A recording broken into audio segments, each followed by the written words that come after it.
performance, specs and benchmarks. A lot of power in a small form factor.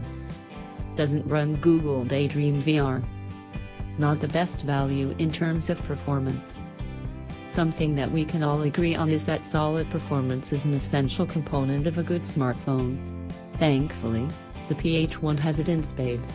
Equipped with a Snapdragon 835 and 4GB of RAM, this smartphone is poised to tackle the apps of today and tomorrow in stride. During our time with the essential phone, it was fully able to stand up to the rigors of our usual workload. That is, a mix of gaming during the commute, music listening, email checking and the odd camera opportunity. Despite its small size, we're pleased that the PH1 puts up performance that we're accustomed to only seeing with bigger phones.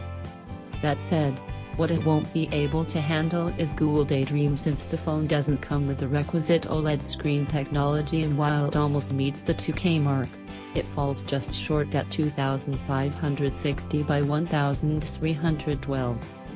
In terms of benchmark scores, the phone puts up numbers nearly as good in Geekbench 4 as we've seen in the Samsung Galaxy Note 8 and other phones with the Snapdragon 835 processor.